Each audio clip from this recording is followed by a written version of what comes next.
안녕하세요. 정보가 세상을 바꾼다 인포뱅크입니다. 이번에 전해드릴 내용은 트럼프 질서 있는 이양 약속 상하원 장악한 민주당 이제는 경기 부양으로에 대해서 한번 알아보겠습니다. 여러분의 구독, 좋아요 한 번씩 눌러주시고 이야기를 시작을 해보겠습니다. 자, 저 정말 기분 나쁘거든요. 이번에 바이든이 대통령 당선인 신분으로 바뀌었잖아요. 그러면서 저는 제가 원하는 결과는 아니었었지만 아니라 아니죠. 그래서 별로 기분 안 좋은데 어쨌든 대통령 당선인 신분이 됐으니까 그렇게 되고, 지금 현재 다른 것도 할 수 있다라고 얘기를 하지만 지금 분위기상 다른 걸 할 수 있을까요? 저는 그렇게 생각합니다. 그래도 어떻게 끝까지 노력하는 트럼프 대통령의 모습을 보일 수가 있으니까 한번 기대는 해볼게요. 어쨌든 지금 이야기는 여기에서 시작을 하겠습니다.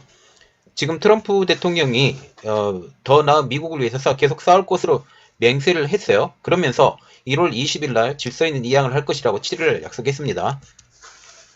트럼프 대통령은 이날 새벽 성명을 통해서 선거 결과에 전적으로 동의하진 않지만 팩트는 나를 지지하지만 그럼에도 불구하고 1월 20일에는 질서 있는 이양을 할 것이다.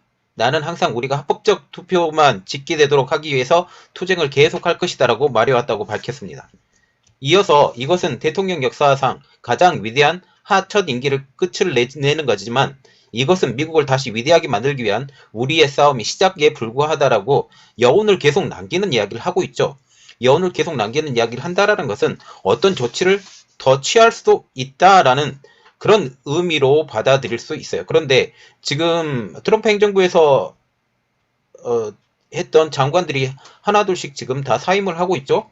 사임을 하고 있고 정권 이양을 준비를 하고 있는 중인데 이 상황이 크게 바뀌지는 않을 것 같습니다. 제 생각에는 크게 바뀌지는 않을 것 같지만 그래도 어떻게 진행되는지는 상황을 계속 봐야 될 것 같아요. 의회는 이날 오전 3시 45분경 조 바이든을 대통령 당선인 신분으로 승인을 했습니다. 선거인에 대한 투표 결과를 인정하기 위한 전날 오전 11시부터 시작되었던 상하원 합동회의는 진행 도중에 시위대가 의사당에 난입하면서 4시간 이상 중단이 됐었죠. 의회는 연방보안국, FBI 등을 지원을 요청을 했고 이들이 출동해서 시위대를 퇴장시킨 후에만 지금 의원들이 소집이 돼서 선거인단 투표 개표가 재개됐습니다. 애리조나, 펜실베니아 주에 대한 의의가 요구 조건으로 충족해 검토를 이어졌으나 계속 부결되면서 바이든이 306명 그리고 트럼프가 232명으로 선거인단은 확대된 것으로 지금 결정이 완전히 났어요.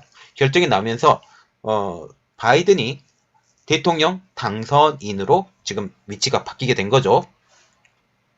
트럼프 대통령은 공화당 의원들에게 부정행위가 주장되거나 증명된 경합주인 애리조나, 펜실베니아, 조지아, 미시간, 위스콘신 등을 대상으로 투표를 거부해달라고 요청했으나 실제로 이의 제기가 된 주는 딱 2개. 예.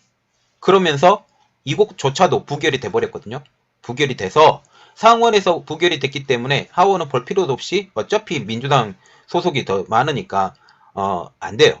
안 돼서 지금 어쩔 수 없이 공중에 붕 떠버린 거죠. 결국은 사람 수에서 밀렸습니다. 사람 수에 밀렸고 진리가 아닌 것이 진리인 것처럼 지금 둔갑이 돼서 좀 그게 마음이 상하지.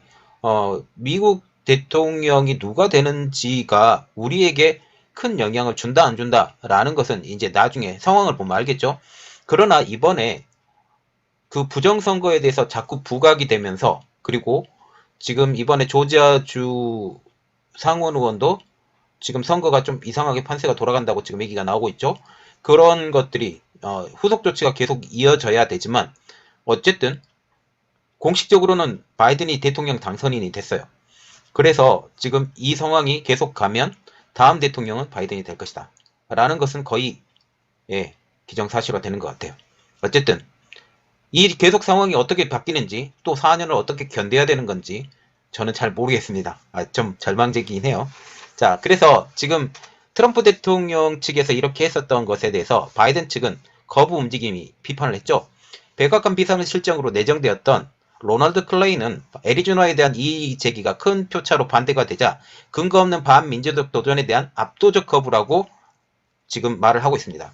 이번 합동회의에서는 마이크 펜스 부통령이 거부권을 행사하지 않겠다고 선언을 하면서 사실상 바이든으로 대통령으로 선출되는 분위기로 흘러갔어요.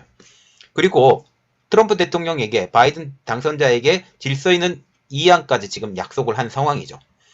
그래서 바이든은 정권 이양에 속도를 내기 시작을 했습니다. 그리고 경기 부양책에 온 세계가 지금 촉각이 돼 있는 상황에 대해서 조금 더 이야기를 드릴게요. 이제 미국은 바이든 당선자의 시대로 접어든 것처럼 보여요.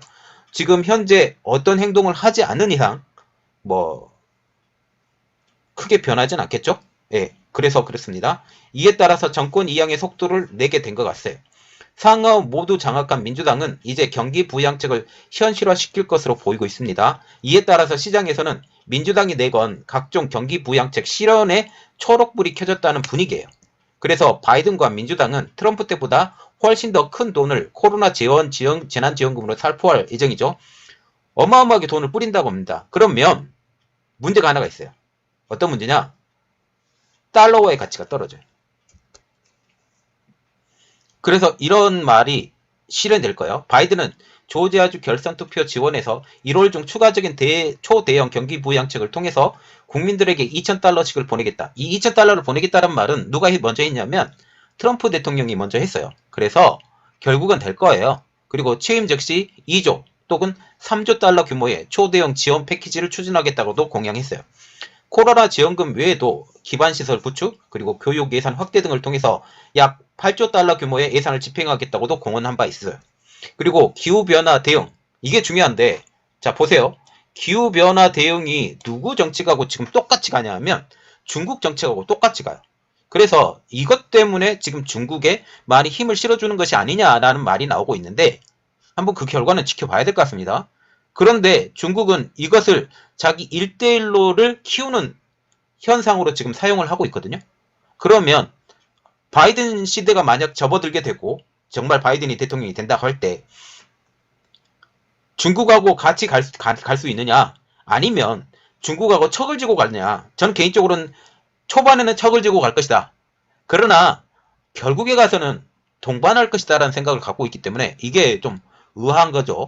어쨌든 초반에는 어떻게든지 색깔주기를 나타나게 하기 위해서 중국하고 멀리 떨어져 갈 겁니다. 이때 얼마나 밀어붙일 수 있을 것이냐, 중국을 얼마나 거루기 상태까지 밀어붙여서 우리나라에게 영향을 줄 것이냐, 그게 가장 큰 관건인 것 같아요. 자, 그래서 지금 기후변화 대응에 2조 달러, 헬스케어에 1조 7천억, 그리고 교육 지원에 1조 5천억 달러를 지금 책정을 했습니다. 이렇듯 막대한 정부 부양책은 코로나 충격에 빠진 경제에 단기적으로는 호재예요. 그런데 장기적으로는 부채에 빚이 지기 때문에 이게 결코 호재라고 보기는 조금 어려운 상황이 있겠죠. 그러나 단기적으로 올라설 때 얼마나 오랫동안 지속적으로 이 재정을 지원해 줄 수 있느냐, 재정이 설 때까지 밀어붙일 수 있느냐, 그 탄력성이 제일 중요한 것 같아요. 지금 안기태 NH투자증권연구원은 블루웨이브, 말하자면 민주당에서 촉발되는 현금 지원은 미국인 전체 수련액을 기존 부양책 대비 3,870억 달러를 늘릴 전망이라고 하면서 지난해 미국은 재난지원금의 44%를 소비하는 데 썼으며 고용시장이 다소 개선된 지금은 절반 이상 소비에 쓰리라고 지금 예상이 된다 라고 지금 분석하고 있어요. 말하자면 지금 작년에는 너무 힘들어서 다른 것을 막기 위해서 그곳에 소비가 많이 되었다면 이번에는 고용시장이 개선이 되었기 때문에 소비 측면에서 좀 더 늘어날 것이다. 그래서 50% 이상을, 재난지원금의 50% 이상이 소비로 참여가 될 것이다. 원래 지금 미국은 이렇게 생각을 하면 돼요. 미국은 소비국가예요. 소비로 계속 살아가는 국가에서. 그래서 계속 빚을 져가면서 소비를 선택을 하면서 미국이 부양책을 커갔는데, 지금 현재 미국은 다시 공장을 만드는 국가로 만들고 싶어 해요. 이것을 얼마나 연착륙을 시킬 수 있을 것인지, 그리고 정말 공업화된 국가, 그리고 최첨단을 달리는 국가로 중국보다 미국이 더 빨리 갈 수 있을 것인지에 대해서 한번 지켜보면 좋겠습니다. 자, 그래서 대통령은 거의 바뀐 것 같아요. 바뀐 것 같은데 마음은 안 들어요. 마음은 안 드는데 어차피 4년은 기다려야 될 것 같습니다. 그렇지만 다음번 대통령이 누가 나오냐? 트럼프가 계속 나올 것이냐? 아니면 다른 경쟁자가 공화당에서 나올 수 있을 것이냐? 그것도 중요한 것 같아요. 이 상황을 계속 예의주시하면서 보고, 그리고 트럼프가 정치적으로 죽지 않을 것이다 라는 생각을 갖고 다시 다음 대통령이 트럼프가 될 것을 기대하며 이번 내용을 마치겠습니다. 저희 내용이 여러분들에게 도움이 되셨다 라고 생각을 하시면 구독과 좋아요 그리고 알람 설정까지 좀 부탁드리겠습니다. 감사합니다.